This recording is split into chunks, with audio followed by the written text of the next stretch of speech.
MTG Produções, transmitindo a palavra de Deus às nações, às nações.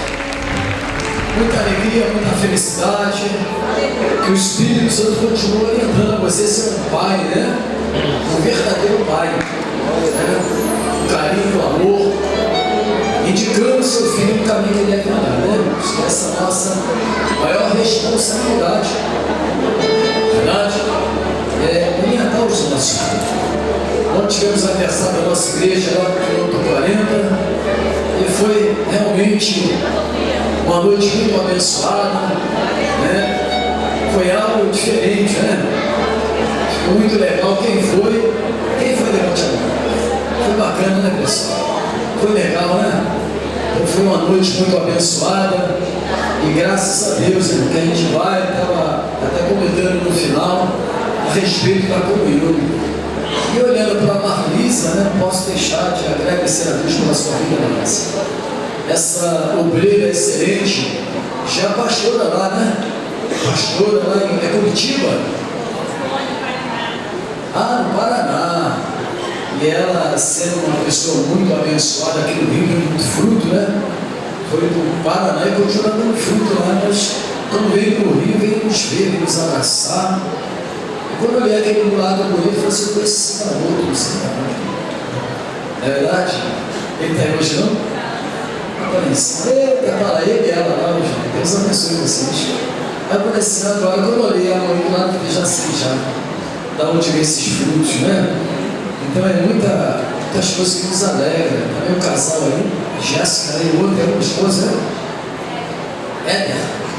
Está aí lá no coração bateu forte para estar na casa de vocês amanhã. Nós fomos lá, o grupo da igreja fazendo uma oração lá e Deus moveu aquele lugar e mexeu no teu coração e eu vou estar lá também. Amém? A gente sabe que descansa no céu, né? Então a gente vai estar junto lá, com certeza, deixando Deus operar. A única coisa que tem que fazer é deixar Deus fazer a obra, né? É deixar Ele, porque tudo quem faz é o Senhor. Então, irmãos, que Deus abençoe os papais nessa noite. Esse culto assim, oferecer em ação de graça para todos vocês, papais. Com certeza, as mães recebem os nossos filhos também. Amém, irmãos?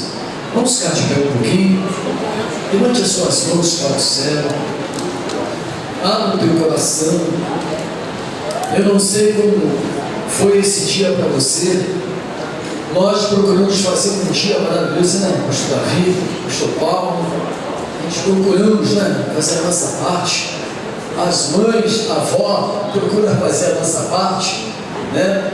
Mas sempre tem alguma coisa que vem tentando tirar a nossa paz. Mas o Senhor Jesus disse: eu vim para ter vida, vida com abundância. Ele é o Senhor da paz. Ele é o Senhor que resolve, é o Senhor que fala. Então que nessa noite o Espírito Santo venha tratar com você.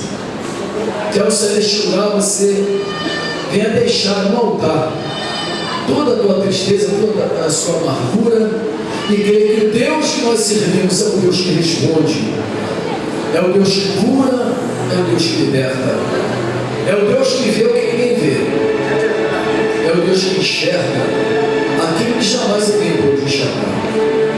É o Deus que Ele trata do presente e do futuro.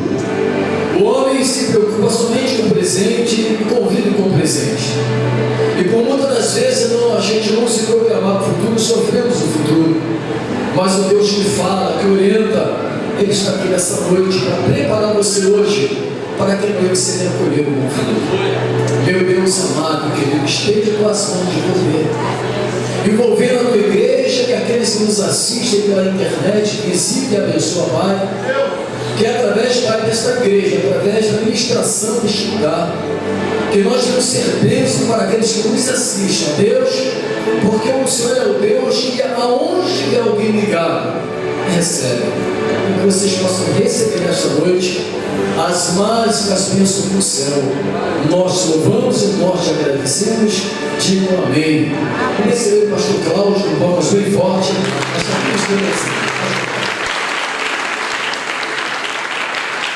Glória a Deus. Boa noite, igreja. Boa noite, igreja. Boa noite.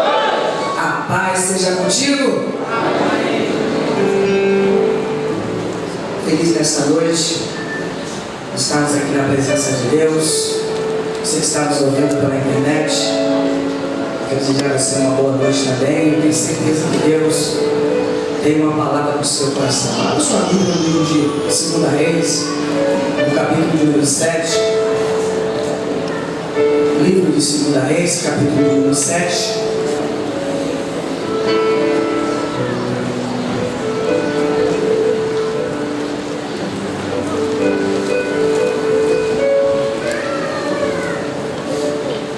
Livro de 2 Reis, capítulo de número 7. Veja se a pessoa que está sem a Bíblia aí, preste ela para ler junto com você. 2 Reis, capítulo 7.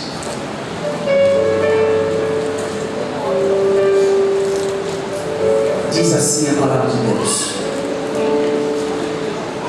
Então disse Eliseu: ouvi a palavra do Senhor. Assim diz o Senhor: amanhã, quase esse tempo, uma medida de farinha haverá por um ciclo, e 2 medidas de cevada por um ciclo à porta de Samaria. Porém, um capitão, em cujo mão o rei se encostava, respondeu ao homem de Deus e disse: eis que ainda que o Senhor fizesse janela no céu, poder-se-ia fazer isso? E Eliseu disse: eis que o verás com os teus olhos, porém daí não comerás. Versículo 3: e 4 homens leprosos estavam à entrada da porta, os quais disseram uns aos outros: para que estaremos nós aqui até morrermos?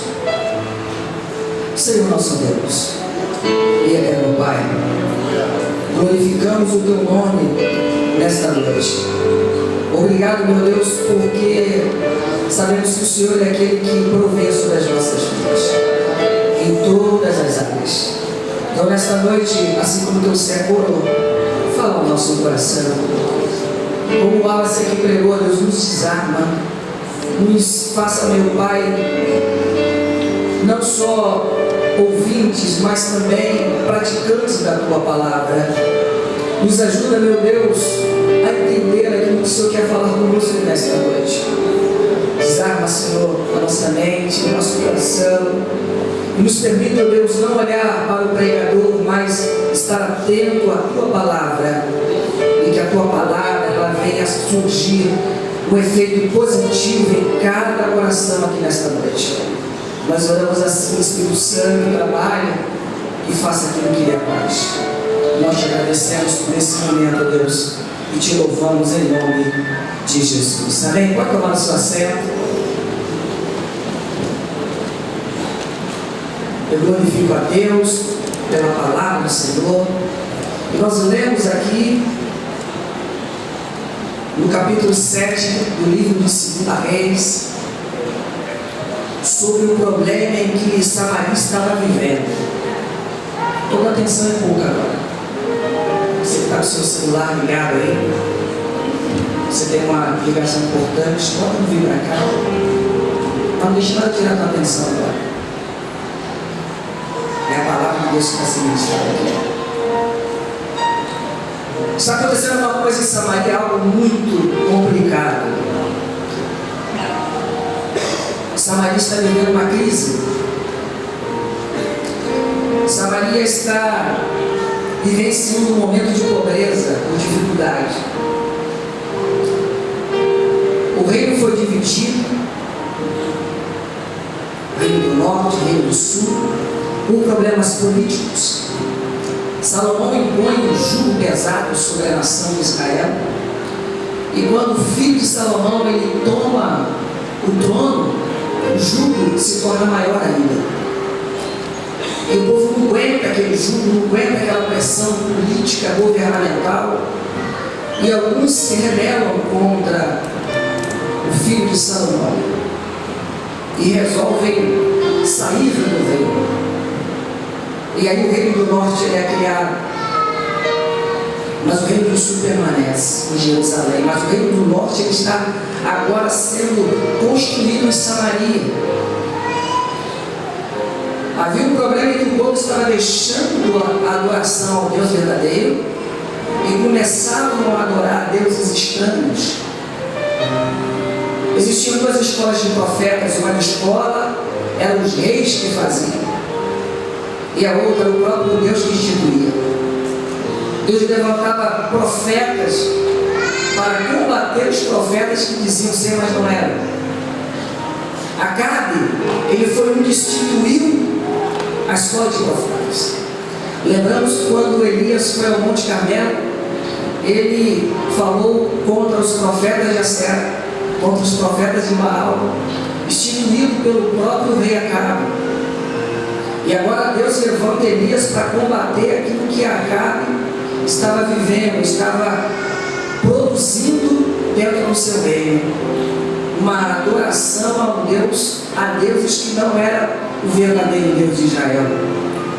Porque o verdadeiro Deus era um Deus que não se via, mas se manifestava em poder, em glória, e operava milagres no meio do povo. Mas agora o reino do norte está sendo guiado por alguns profetas, falsos profetas, e o povo começa a se afastar de Deus. O povo começa a se afastar do Deus verdadeiro. O povo começa a se afastar da comunhão com Deus, da busca ao verdadeiro Deus, do temor ao verdadeiro Deus. E aí o povo começa a entrar numa crise espiritual, numa pobreza espiritual, e o povo mais se afastava de Deus. A Bíblia diz que no meio desse afastar de Deus se levanta o rei da Síria, chamado Ben-Hadad II. E ele vai resolver sitiar toda a Samaria. Ele vai cercar a cidade. Ninguém sai e ninguém entra. E quem está dentro da cidade está passando um momento muito difícil, porque a comida está acabando, o alimento está se deteriorando, está terminando. E quem está do lado de fora está à mercê daqueles que vão atacar a cidade. Eles não permitiam que nenhum alimento entrasse, e também não permitiam que ninguém saísse daquela circunvizinhança. Estavam presos ali. A situação era tão difícil que a Bíblia diz que duas mulheres, com tanta fome que elas estavam, elas disseram: olha, eu vou matar o meu filho agora, vamos comer o meu, e depois a gente mata o teu e come o seu. Tá bom, mata o teu filho, a gente vai comer ele. Canibalismo. Comeram o filho de uma, mas quando a outra falou: bem, já comemos o meu, agora vamos comer o seu. Ela falou: não, eu não vou dar para comer não. Já comemos, já estou com a barriga cheia, agora não se vira aí não. Eles não sabiam o que fazer, e o rei vai botar culpa em quem? No profeta Eliseu. Naquele que falava: olha, vocês têm que seguir a Deus. Olha, vocês têm que voltar a adorar a Deus. E o rei fala: a culpa é dele. E manda esse homem que nós lemos aqui, esse Atã, ir até a cidade para matar Eliseu. Eliseu sabe que ele vai até ali, mas ele não consegue matar o profeta. E aí o profeta, ele profetiza dentro daquela cidade. Eu quero que você leia comigo no livro desse 2 Reis, no capítulo de número 24, número 6, capítulo 24, diz assim: e depois disso tudo, que Ben-Hadad da Síria juntou todo o seu exército, subiu e cercou Samaria, e houve grande fome em Samaria, porque eles a cercou, até se vendeu uma cabeça de um jumento por 80 peças de prata e 40 partes de um cabo de esterco de pombas por 5 peças de prata. Sucedeu que passado o reino pelo muro, uma mulher bradou, o rei pelo muro, uma mulher bradou dizendo: acode-me, rei, acode-me, Senhor.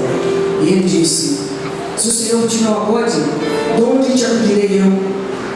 a ele do lagar, e disse mais ao rei: que tens? E ela disse: essa mulher me disse: dá-me teu filho, para que hoje os comamos, e amanhã comamos o filho. Entendeu? Pusemos, pois, o filho e comemos, mas disse-lhe ao outro dia: dá-me cá o teu filho para comermos. E escondeu o seu filho. Olha para cá. A situação está crítica lá. E aí o rei culpa o profeta. Mas o profeta vai trazer uma palavra para a situação que estava sendo vivida. E ele fala: por esses dias, uma porção de farinha vai ser depositada aqui. E aí o capitão fala: nem que abra a janela dos céus. Poderia Deus fazer isso? Saciar a fome? Trazer a provisão? E aí a Bíblia diz que tinha 4 leprosos do lado de fora daquela cidade. A atitude do rei de Samaria, as atitudes erradas do rei, trouxeram uma crise sobre aquela cidade. Olha para mim aqui. As nossas atitudes, muitas das vezes, trazem crise dentro da nossa própria casa. Atitudes erradas, não pensadas, trazem crise para o nosso casamento, trazem crise para a nossa vida financeira, trazem crise para a nossa vida espiritual, porque achamos que sabemos realmente como fazer. Eu já sei como vou fazer. Só que a gente se engana porque a gente não sabe, mas Deus sabe o que a gente deve fazer. E aí deixamos de consultar Deus e tomamos a posição a qual não devemos tomar. E aí acabamos gerando uma crise dentro da nossa casa, dentro do nosso ministério, dentro da nossa vida. E é isso que está acontecendo aqui em Samaria, uma crise. A crise, as atitudes erradas, nos leva a viver uma vida de crise. Mas nessa noite, Deus quer que você e eu passamos a tomar atitudes corretas. Não que venha trazer crise, mas que venha trazer bênção para a nossa vida. Que venha trazer prosperidade. A prosperidade não é financeira, a prosperidade é na minha vida, na sua totalidade. As atitudes que nós temos tomado não têm trazido para algumas pessoas que estão aqui nessa noite algo positivo, mas Deus quer que você, a partir de hoje, passe a consultá-lo, passe a dobrar o teu joelho e falar: Senhor, eu quero tomar essa atitude, eu devo ou não tomar essa atitude? E eu tenho a certeza que Deus vai trazer uma resposta para o teu coração, mesmo que seja uma atitude para você falar não. Aleluia. Deus vai orientar e você vai ter coragem de fazer aquilo que Deus está determinando você a fazer. Atitudes erradas têm trazido crises para a nossa vida. Mas hoje Deus quer que nós vamos tomar outras atitudes, de orar, de buscar, de falar com Deus. Isaías 55 diz que os pensamentos de Deus são mais altos que os nossos. Você pensa uma coisa, Deus pensa outra. Então começamos a analisar que nós temos que ter a direção de Deus para as nossas vidas. Quem está entendendo, diga amém. Diga glória a Deus. Deus não age só do lado de dentro, Deus também age do lado de fora. Deus não quer que nós venhamos a ficar, irmãos, e exercer uma vida de religioso, não.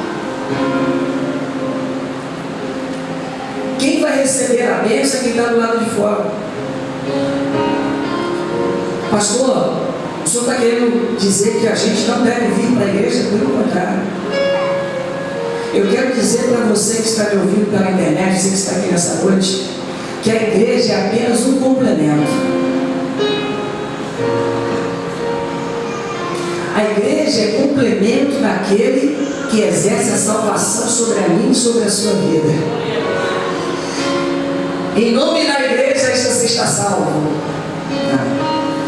Em nome do pastor você está salvo. Mas em nome de Jesus encontramos a salvação para a nossa alma, para a nossa vida. dele. E a igreja é o complemento daquele que traz a salvação. Entenda isso. Grave isso. A instituição igreja, ela completa aquele que traz a salvação. Alguém pode me ajudar aqui com a Bíblia? Por favor.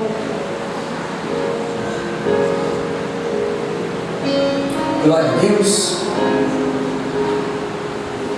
Aleluia.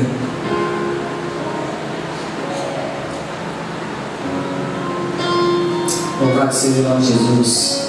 Livro de Atos dos Apóstolos. Não tem, não é? Então vamos lá. Dá para colocar aí? Não? Tá bom. Atos dos Apóstolos, capítulo de número 4. Abre aí.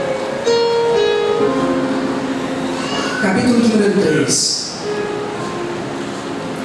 E Pedro e João subiram no Sinédrio, juntos ao templo, à hora nona, e era trazido um varão desde o ventre da sua mãe, era coxo, o qual uns dias puseram à porta do templo chamado Formosa, para pedir esmola aos que entravam, o qual, vendo Pedro e João que iam entrando no templo, pediu que lhe desse uma esmola. E Pedro e João, fitando os olhos dele, disse: nós não temos, olha para nós, perdão, versículo 5.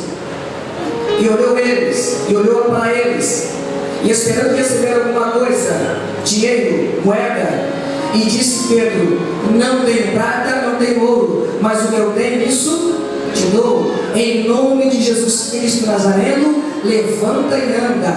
E tomando pela mão direita, levantou logo os seus pés, e as dedos se firmaram.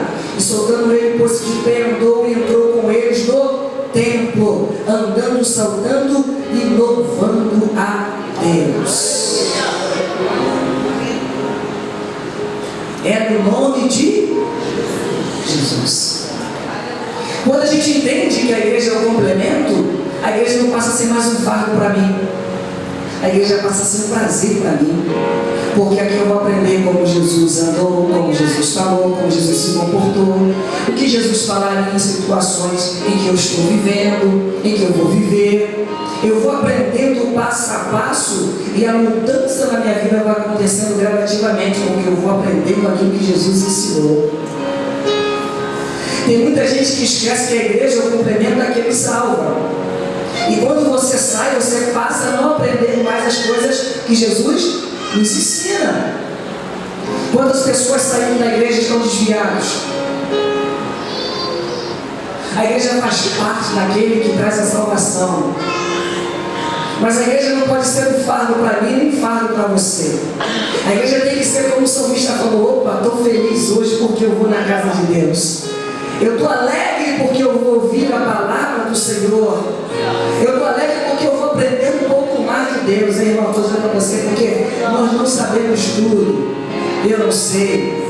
A cada um que sobe aqui para ministrar a palavra, aprenda um pouquinho mais. Eu vou entendendo cada dia mais que a igreja é complemento daquele que traz a salvação. Não podemos agir e pensar que a igreja é um fardo para nós. A igreja, ela faz parte da nossa vida, tem que fazer até a volta de Jesus. Tem muita gente que não sente mais prazer em vir para a igreja. Vem para a igreja e não ora, não busca, fica brincando, batendo papo. Quando eu reconheço que eu sou salvo, a igreja passa a ser para mim um prazer em vir. Porque eu sei que eu sou salvo, eu sou salvo. Eu sou salvo em Cristo Jesus, então a igreja vai complementar a minha vida, vai me ensinar a melhorar o meu dia a dia. Porque muitas famílias estão destruídas, porque muitas famílias estão acabando, porque a igreja está ficando de lado. A gente vem para a igreja como algo social. Eu não gosto do irmão que prega, eu não gosto do irmão que canta. Quem são nós para falar isso? Vem para cá para adorar, vem para cá para louvar a Deus, vem para cá para agradecer a Deus pela tua vida, pelo aquilo que Ele tem te dado. E tudo isso vai mudar, tudo isso vai melhorar. O sentimento vai sair, o nome de Jesus vai ser glorificado. Aleluia.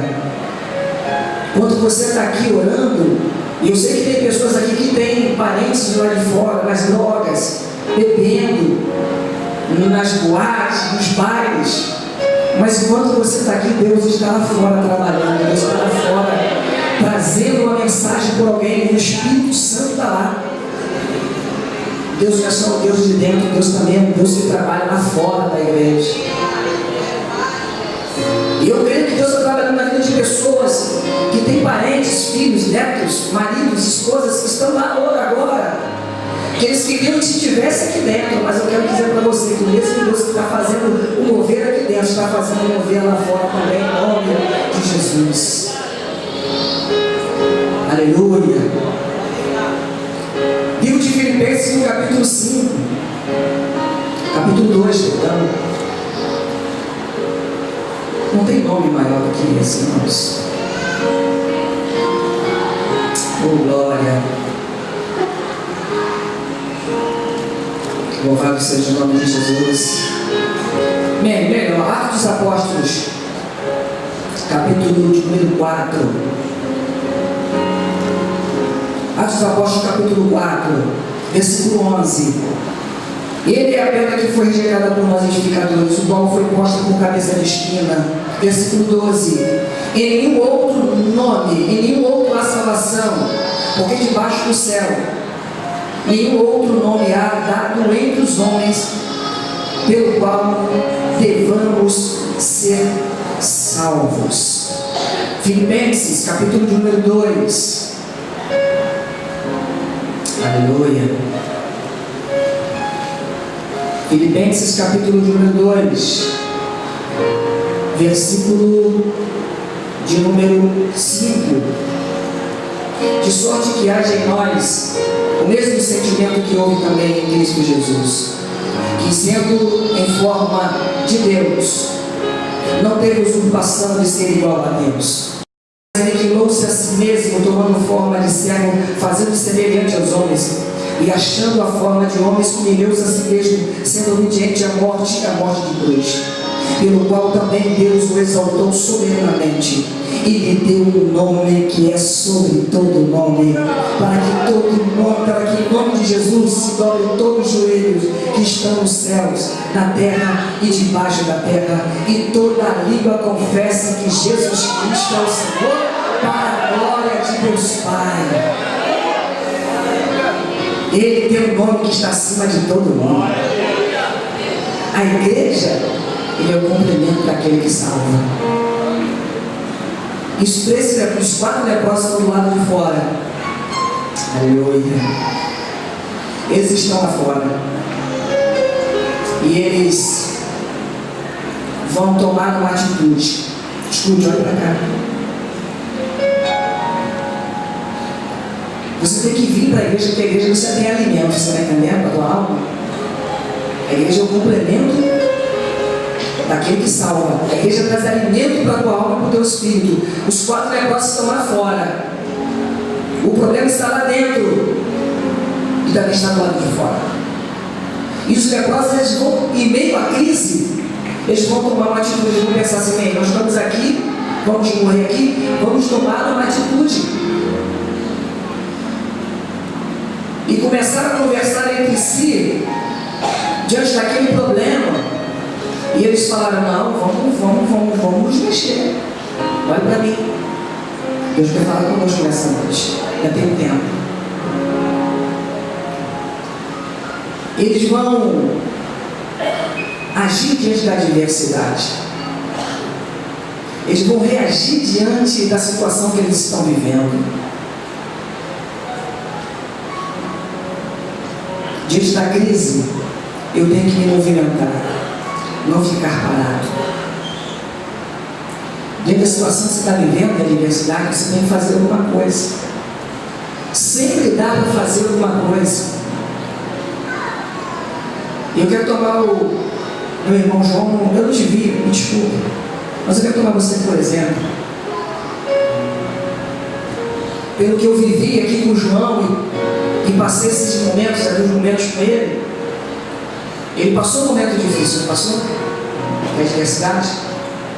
Mas você ficou parado? Teve um pastor de São Paulo que falou sobre sorte. Ele falou sobre Preparação para a oportunidade. Tem muita gente que não está se preparando para a oportunidade. E aí o João, juntamente com a sua esposa, se uniram. Olha só, presta atenção. Assim como os leprosos se uniram, falou, vamos tomar uma atitude. Eles se uniram. Ela agiu de um lado e ele agiu do outro. Ele falou, não posso ficar parado. E meio a essa situação adversa eu vou agir. E ele foi, e ela agiu. E ele agiu também. E ele começou a fazer essa preparação para a oportunidade. Isso é uma preparação para a oportunidade. E ele foi fazer um curso. E a esposa dele insistiu, ligando, e ali, olha, meu esposo precisa desse curso. E ele fez o curso. E tem muita gente que tem que se preparar para a oportunidade, irmãos. Nós temos que nos preparar para aquilo que Deus quer fazer com a nossa vida. Tem muita gente parada, morrendo, e Deus está falando, você tem que se mexer, você tem que caminhar, você tem que andar, você tem que fazer alguma coisa diante da situação que você está vivendo. Sempre dá para fazer alguma coisa. No livro de Ezequiel, no capítulo 37, quando Deus leva ele em espírito lá do Vale dos Sossegos, ele para, fica olhando aquela situação complicada. Aí Deus fala, Ezequiel, não para aí, começa a andar sobre esse vale. Ele fala, e Deus me fez andar sobre o vale. Você tem que fazer alguma coisa, minha irmã. Meu irmão, você tem que fazer alguma coisa. Essa situação pode mudar, mas vai depender de mim, vai depender de você.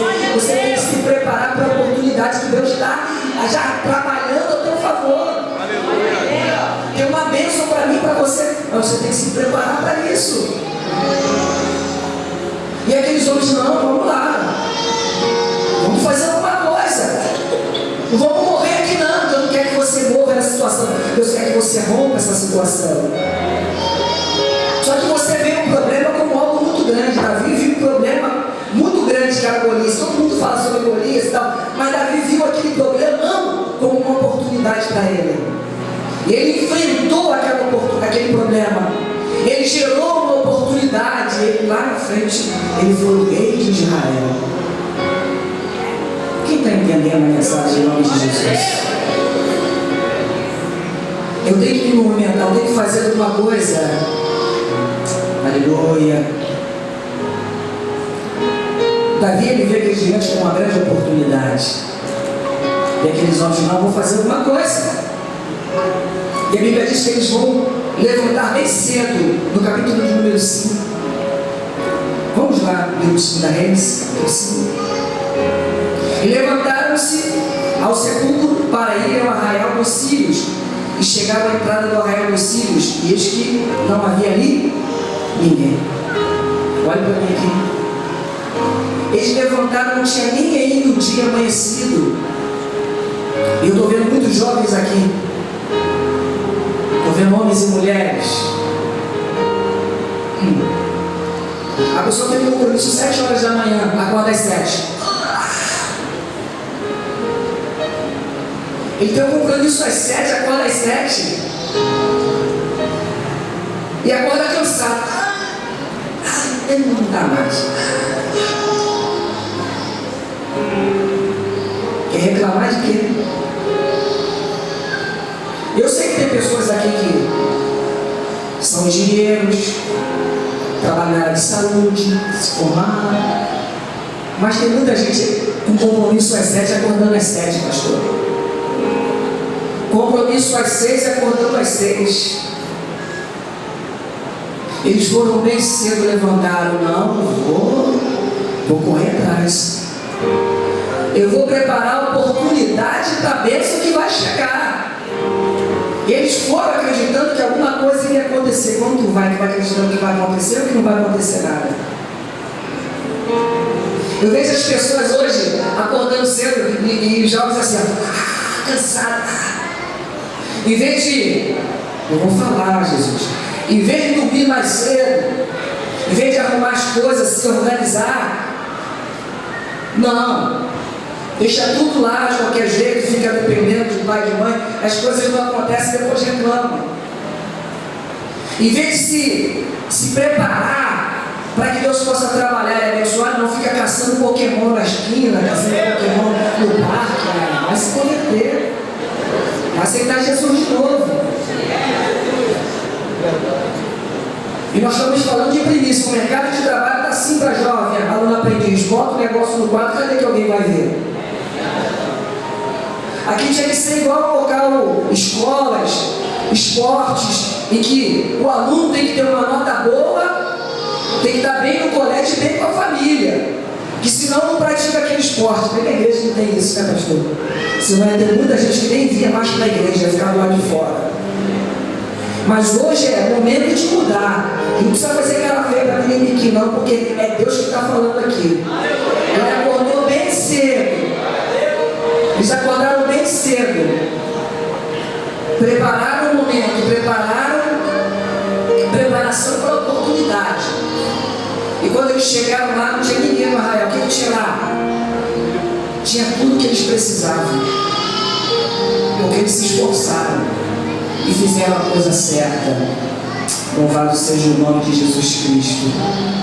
Deus é um Deus de compromisso. Deus é um Deus compromissado. E nós hoje estamos falando de algo muito sério. E aqueles homens vão ser abençoados. E quando eles são abençoados, ele fala assim: olha, nós não podemos guardar isso para nós. Nós temos que levar para os outros também. Inconscientemente, a gente só está pensando na gente. Estamos esquecendo dos outros. Sabe por quê? Porque eu estou tendo. Porque não está voltando na minha dispensa.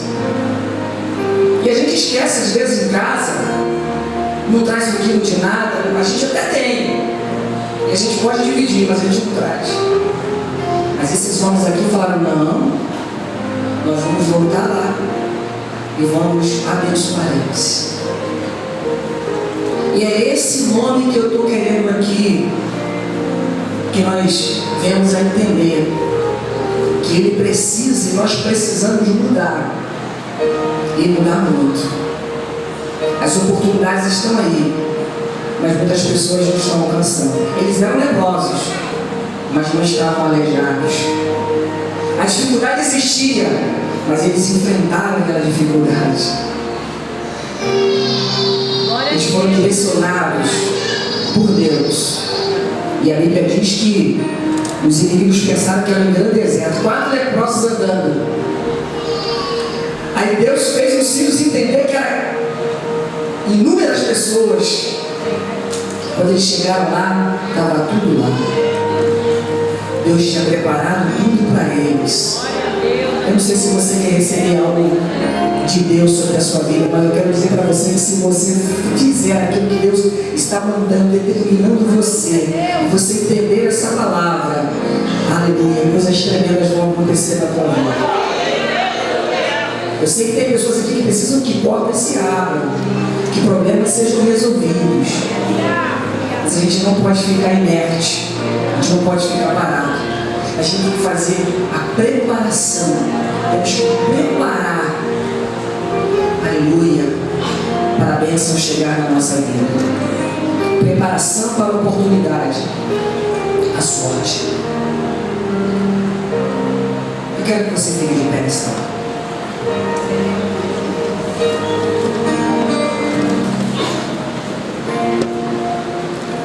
Pedro, quando foi pescar, não pescou nada. Se lembra? Aí Jesus foi e pediu o barco dele emprestado. Ele sentou à beira do mar, Lucas 5. E aí Jesus, ele começa a pregar na beira do mar. E aquelas pessoas estão vindo e Pedro está ali, tirando os pedaços de sujeira que tinha na rede, costurando, né? Devia estar pensando, né, cara, eu não peguei nada hoje. Mas ele se preparou para a oportunidade. Ele consertou a rede furada, rasgada. E Jesus está ali pegando, mas está vendo Pedro ali, sabe? Costurando aquela rede. Aí Jesus fala: Pedro, já preguei, já orientei, agora vamos voltar ao mar. Ele fala: Senhor, já pegamos, já andamos no mar, ficamos a noite toda lá pescando e não pegamos nada. Mas aí ele falou comigo assim, sobre a tua palavra, mas debaixo da tua palavra, pela autoridade da tua palavra, eu vou voltar lá com o Senhor. Ele não voltou sozinho, ele voltou com quem? Voltou com quem, igreja? Com Jesus. E foi tudo diferente. Foi tanto peixe que ele teve que chamar outros barcos para dividir. Eu profetizo que Deus vai te abençoar tanto que você vai ter a dividir com quem não tem. Ele tem um nome acima de todo nome. E Ele quer te abençoar nessa noite. Ele é o mestre dos mestres. Cante comigo essa canção. Mestre, o vento balançou meu barco. Mestre, estou à beira